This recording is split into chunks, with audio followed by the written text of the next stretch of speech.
Assalamualaikum guys. Yang ini kita buat rumah, sudah buat rumah yang rumah 2 bilik kayu nibungnya.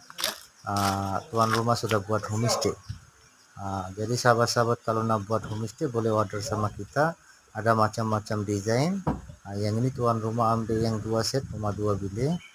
Dia sudah letak apa buat yang dalam semua katil, sofa, apa-apa semua buat. Buat cantik-cantik ini semua. Jadi kalau nak untuk homestay boleh ambil yang rumah 2 bilik, ada rumah 1 bilik, ada rumah 2 tingkat, ada rumah studio, macam-macam ada. Kita punya showroom dekat Nilai 3 sahabat-sahabat. Boleh buat dalam dalam kebun tu ya, boleh buat homestay apa semua.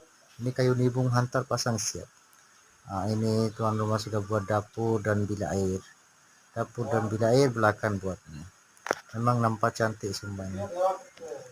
Memang cantik ini untuk homestay atau untuk duduk, untuk dalam kebun, boleh buatnya. Ini rumah 2 bilik. Kalau nak 1 bilik ada, 2 bilik ada, semua desain ada. Jadi sahabat-sahabat kalau nak booking rumah ni boleh WhatsApp saya.